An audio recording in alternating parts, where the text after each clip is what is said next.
Mag-workout tayo today. Magpe-prepare lang tayo ng pang deadlift. First time kong mag-vlog ng, alam mo yun, parang medyo I'm trying to make myself comfortable magsalita sa harap ng camera while I'm in a public place. Isa yun sa pinaka gusto kong matutunan. I mean, komportable. Basta komportable lang ako. Yan, tulad niya, nagpa-vlog ako. Pero komportable kung gawin. So, ngayon ang bubuhatin ko is tabingi yung ano.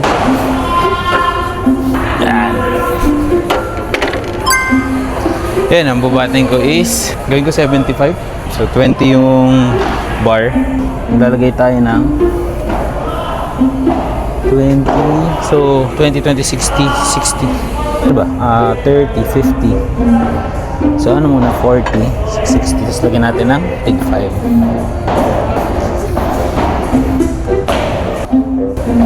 Yeah. Bigat na guys. So meron na akong 20, 20, 26. Kasi 20 kg na yung bar. Lagay tayo ng, kasi 75, di ba? Lagay tayo ng 55. Ay, hindi, 7. Ba't ang bubo ko sa mat? Ang bobo mo sa mat. 70 na siya. 70 guys, 70. Tapos, lalagyan natin siya ng 2.5. 2.5. Para 75. Tama ba yung mat ko, guys? Ano ko? Mga ginagamit ko lang pag nagbubuhat ako. Actually, lahat, wala naman nagturo sa akin. Ano lang to?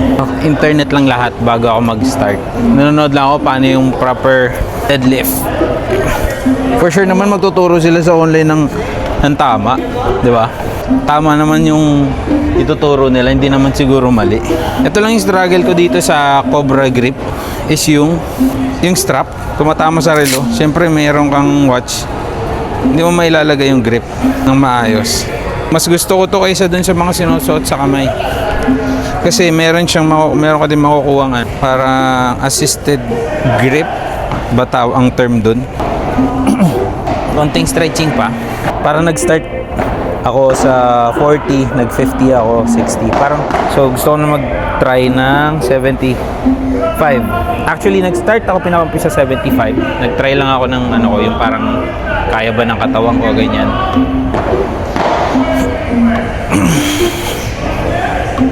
Yeah.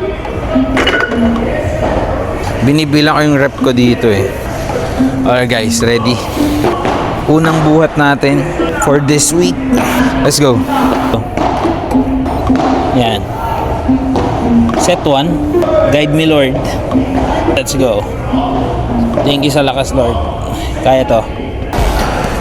Hindi ko nadala yung tumbler ko. Ay, ano to? At least meron dong parang karakbote. Karakbote. Ay, okay, set 1 done. 10 of 75. So dito siniset ko din. Ayan. Yung bigat pati yung reps. 75.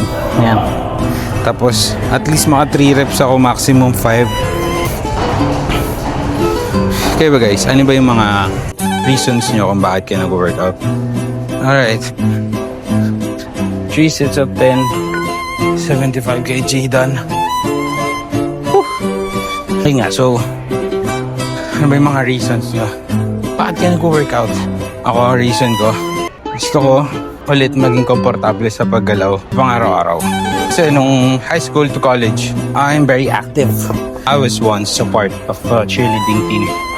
So, we don't have this things like a proper equipments and all, but we can do workout that doesn't require any gym equipments. We're having like minimum of 3 hours training per day.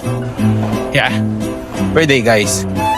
Lalo na pag meron kaming sasali competition, we need to be fit.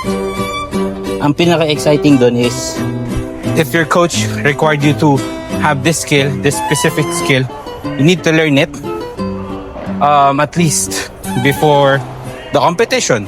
Example, you need to learn a standing back tack. Yun yung tinatawag na parang salto. Sa mga panahon na yun, sobrang fit Ay, hindi naman sobrang fit pero sobrang active ng katawan ko. So, yun, sobrang komportable gumalaw. Hindi ko pinapansin yung mga kakainin. Guys, real talk lang. Hindi sa anong ginagawa mo ang importante pag nag-workout ka. Or hindi lang, I'm talking in general. I'm not talking about just on going to the gym, doing your workouts. Kahit anong gawin mo, kung talagang wala tayong consistency at discipline, kahit konti, hindi talaga mag-workout. Yan yung natutunan ko sa ilang taon kong pagsubok maging consistent sa pag-gym para at least makuha ko yung desire body ko, yung gusto kong mangyari sa katawan ko. So, kung wala, eto tulad yan dito sa pagbablog. Kung di ko siya i-continue kahit alam kong nahihiya ako, nagkakaproblema ako sa pagbablog, di ba? Parang ang hirap i-continue. At some point, marirealize mo na parang bakit ko hininto? Madi-disappoint ka na naman. So, parang cycle lang siya. Simulan mo ulit, tapos titigil ka, then madi-disappoint ka, then sisipagan ka na naman. Parang ganon. So, gawin ko muna yung last set ko. Ganon lang yung nagiging cycle based on my own experience, guys. I think this is the right time para talagang simulan at ituloy-tuloy, di ba? Ito na yung pinaka starting point. And I'm always praying, one, na ito na nga talaga yung starting point na gusto kong gawin. Kasi, aminin natin sa hindi, we're all onto the results of doing something. Tapos pag wala tayo nakikita, tumitigil na lang tayo. Ganun ako. Kaya lagi akong disappointed sa mga bagay na gusto kong gawin.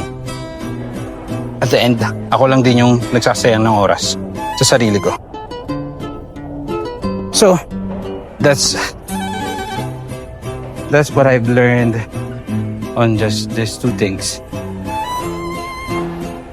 From going to the gym, doing a workout, and for vlogging.